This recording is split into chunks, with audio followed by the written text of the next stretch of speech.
Bonjour à tous, bienvenue sur mes vidéos Mélanie Medium.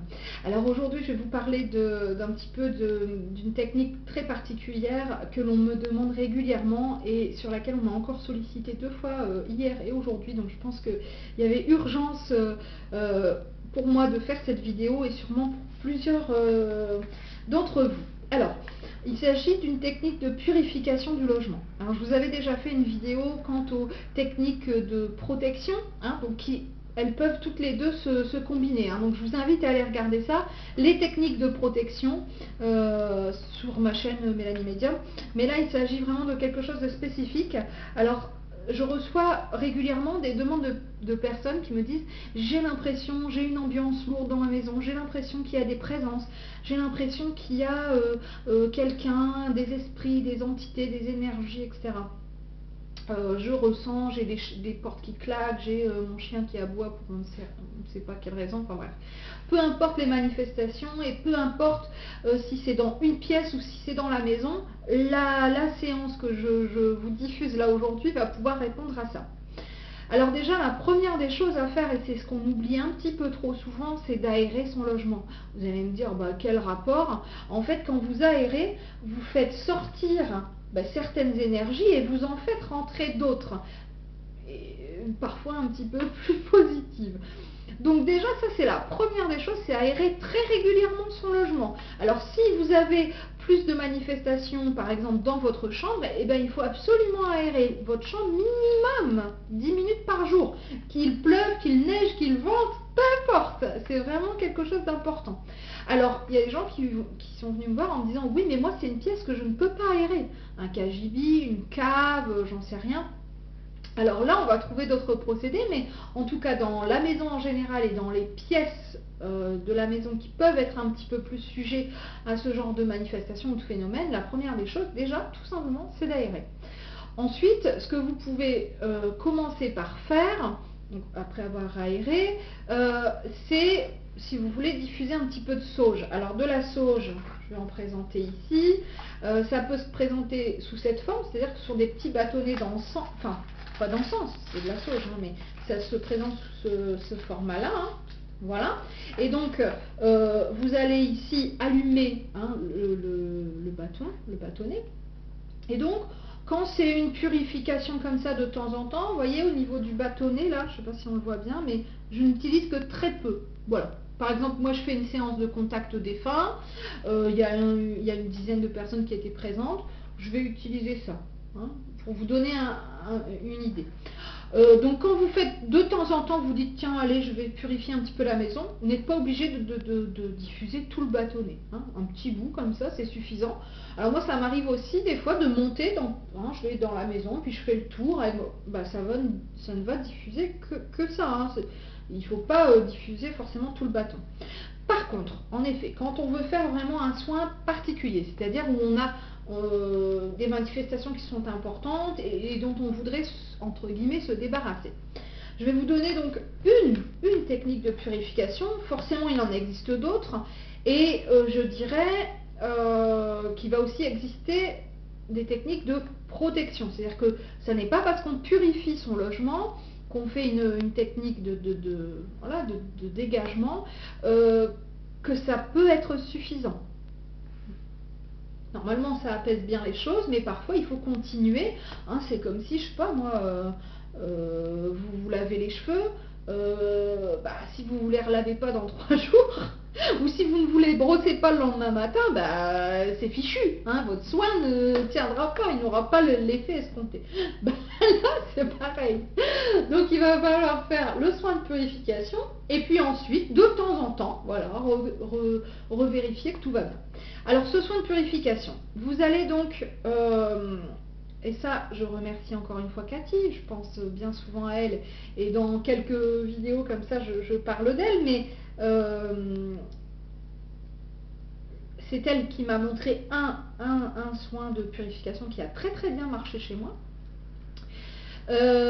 Et donc, je vous le transmets là, ici, à ma façon, parce que c'est peut-être pas tout à fait le même soin qu'elle m'a montré, mais en tout cas, moi, c'est celui que j'utilise. Donc, je vais vous donner la liste des choses à acheter parce qu'il faut absolument que ce soit des choses qui soient neuves. Alors, il va vous falloir une bougie blanche, il va vous falloir un récipient. Alors je vous montre le mien. Hein. Donc ici c'est un récipient en verre blanc, c'est important. Et donc une bougie blanche, voilà, vous voyez, donc là elle est dedans, elle est diffuse. Voilà, c'est pour mon soin de tous les jours, hein, mais sinon, voilà, il va vous falloir donc un récipient dans lequel la bougie va tenir. Hein. Il ne faut pas que ce soit un grand vase blanc comme ça, hein, c'est pas la peine. Hein. Il faut que ce soit voilà, un petit récipient. Alors, pour la bougie blanche, elle va être utilisée plusieurs jours, donc il faut quand même une bougie d'une certaine taille. Si vous prenez une petite bougie chauffe-plat blanc, ça ne fonctionnera à mon avis pas, hein, ça ne sera pas suffisant. Donc, un récipient ou un verre blanc, neuf.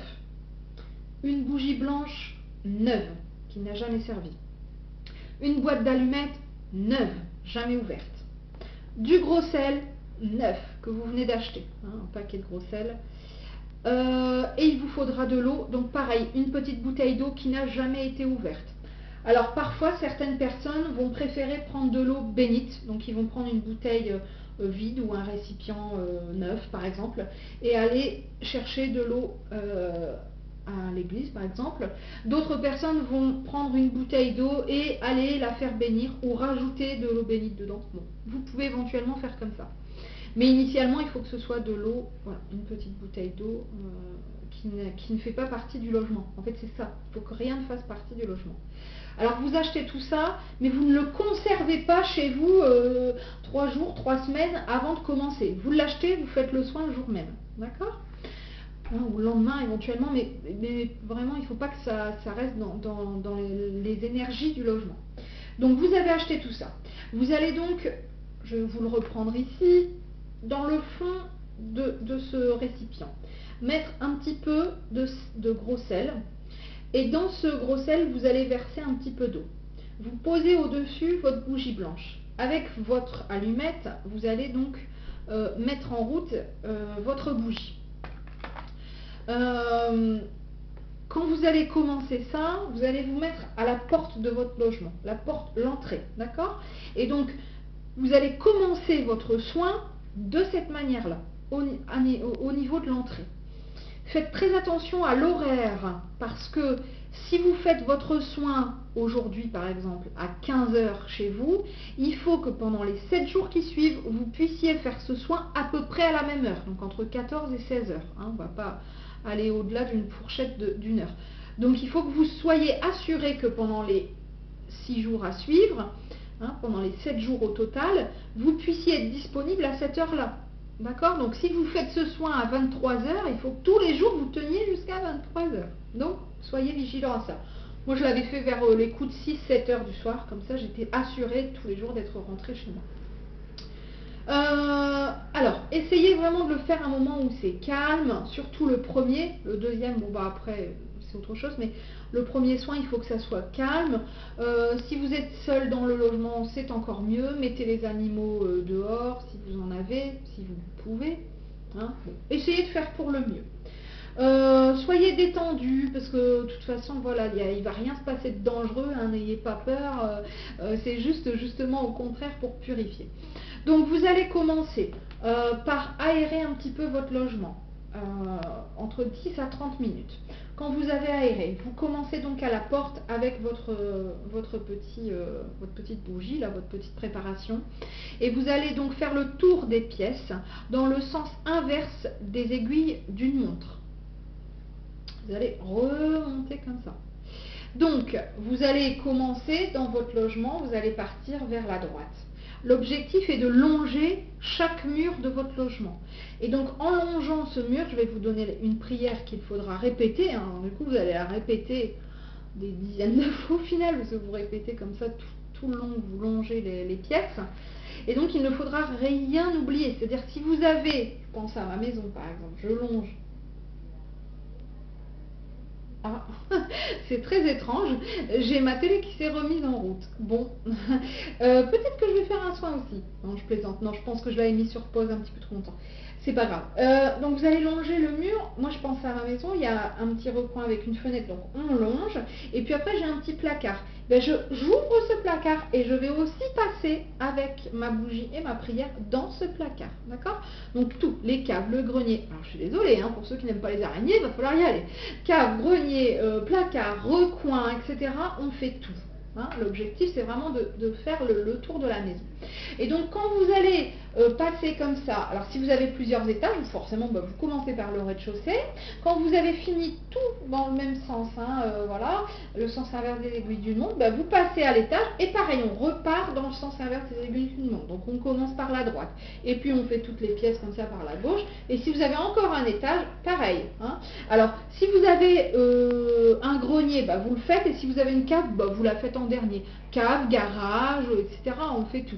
Si vous avez une dépendance qui est complètement en dehors du logement, faites-la aussi. De toute façon, voilà. Si vous avez un terrain, vous pouvez aussi le faire sur le terrain, ça fait jamais de mal. Alors, la prière que vous allez devoir réciter, elle peut se faire mentalement ou voilà, de manière orale. Hein. Ça, ce sera à vous de choisir comment vous souhaitez procéder. Et donc, je vais vous la dire ici. Vous pouvez la prendre en note si vous le souhaitez et puis l'avoir sur un petit papier. Ce qu'il faut savoir, c'est que si vous vous trompez, ça n'est pas grave. Hein. Ou si vous avez envie de rajouter quelque chose, que ça soit un petit peu plus personnel, allez-y, faites-le aussi un peu au feeling, à l'intuition, avec votre cœur. Donc, vous allez en fait, dans votre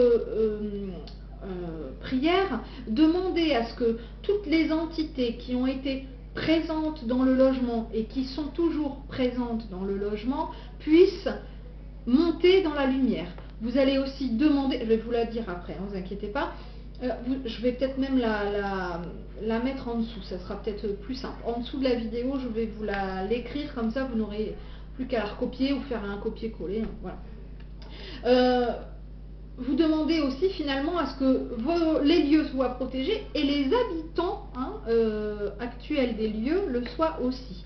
L'objectif de cette prière, c'est ça, c'est vraiment de faire éventuellement monter les âmes qui sont un petit peu coincées, qui sont bien au chaud dans votre logement, pouvoir les faire monter et pouvoir récupérer, vous, l'entièreté des énergies positives de votre logement.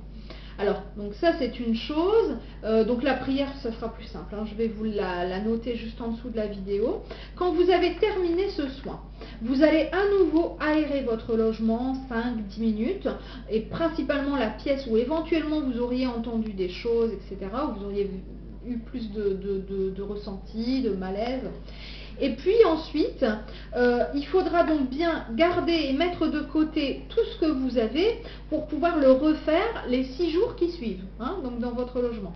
Alors ne commencez pas ça avant de partir en week-end ou en vacances, hein, parce que du coup, vous serez obligé de recommencer. Alors moi, je suis déjà intervenue chez des gens, et le monsieur m'a dit, oh, mais là, vous le faites aujourd'hui, mais moi, j'ai pas le courage de le faire. C'est tout, c'est un choix. Hein. Puis bon, visiblement, il m'a dit que quand même, ça s'était bien apaisé depuis que j'étais passée. Donc c'est surtout le premier qui a une importance. Les suivants, c'est, voilà, pour continuer le travail, mais le premier passage a une importance cruciale. Alors, certaines personnes souhaitent aussi porter un crucifix, une croix, j'en sais rien. Bon, pourquoi pas, hein, chacun fait comme il a envie. Vous pouvez rajouter une petite prière qui vous est personnelle, demander l'aide de Dieu, de Allah, de je sais pas, qui vous voulez, Jésus, Marie, peu importe, hein, ça vous est propre.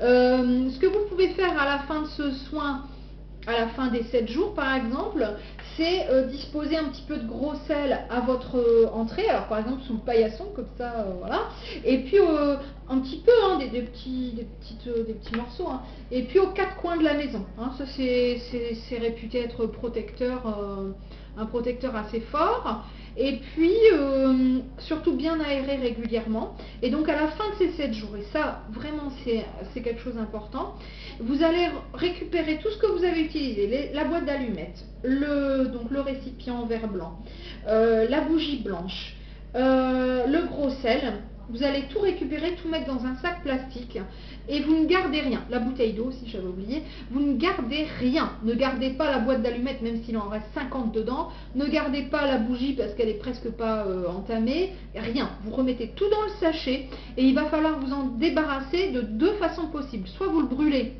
Moi, je suis pas trop fan de cette façon de faire parce que où est-ce que vous allez le brûler et là où vous allez le brûler, sachez que ça risque de rester. Donc, j'évite. Soit, et alors là c'est pas très écologique, je vous le concède, mais honnêtement c'est l'option que pour laquelle j'ai opté, hein, l'option que j'ai utilisée, et pour moi à mon avis ça allait très bien, c'est aller le jeter dans un cours d'eau à contresens du courant. D'accord? Donc vous trouvez un cours d'eau, j'en sais rien, une rivière, je sais pas quoi, près de chez vous, et vous jetez. Alors vous allez me dire, bah oui, mais forcément avec le courant, mais c'est pas grave, vous le jetez à contresens du courant, d'accord? Et c'est tout. Et quand vous le jetez, vous demandez à ce que ce soin de protection soit terminé et qu'il puisse vraiment apporter paix et sérénité dans votre logement et que les énergies qui étaient à l'intérieur de ce logement se retrouvent enfermées dans ce sac et qu'elles partent avec les énergies de l'eau et de la terre. Voilà. Alors, bon, chacun y croit, n'y croit pas, vous faites ce que vous voulez, mais je sais que ce soin m'a aidé. Je remercie grandement Cathy lorsqu'elle est venue le faire chez moi et de manière complètement gracieuse en plus et vraiment avec son cœur, parce qu'on avait vraiment des soucis chez nous et que elle a commencé ce soin, c'était un mardi soir, je me souviendrai toute ma vie, et du moment où elle est partie, notre fils a arrêté de pleurer. C'était un petit bonhomme qu'on n'entendait pas du tout, il était super sage. Depuis 10 jours, il ne voulait plus rentrer dans sa chambre. On avait bien compris qu'il se passait des choses. On a fait appel à Cathy alors que vraiment c'était pas notre truc, hein. On n'était pas du tout ancré là-dedans, mais on savait plus trop quoi faire. Mon curé rigolait, enfin bon, il a dû me prendre à l'époque pour une cinglée. S'il me voyait aujourd'hui, ce serait encore pire. Bref, et donc vraiment je la remercie encore de nous avoir épaulés à ce moment-là parce que nous on savait pas trop quoi faire. Et du jour où elle est partie, on est allé coucher notre fils. Nickel, ça a été très très bien. Il s'est couché sans pleurer, il est allé dans sa chambre tout souriant et là on a senti que la maison était apaisée. Alors je dis pas il y avait toujours des présences parce que voilà, c'est le moment où j'étais en train de devenir médium, alors je sentais bien qu'il y avait des trucs, mais c'était quand même beaucoup moins lourd, hein. Et ce soin que j'ai proposé donc à plusieurs personnes depuis a très très bien fonctionné. Alors après, vous y croyez, vous n'y croyez pas, à vous de voir. Dans une prochaine vidéo, je vous expliquerai aussi une autre forme de protection voilà, qui se rapporte notamment aux sources ou aux lieux d'habitation près desquels on va retrouver un cours d'eau, une rivière, une source, un puits, etc. Une information très importante que je vous délivrerai donc dans cette vidéo prochaine pour éviter les fuites énergétiques à ce niveau. Voilà, je vous dis donc à très bientôt. N'hésitez pas à diffuser cette vidéo pour ceux qui pourraient en avoir le besoin. Je vous dis à bientôt et je vous embrasse.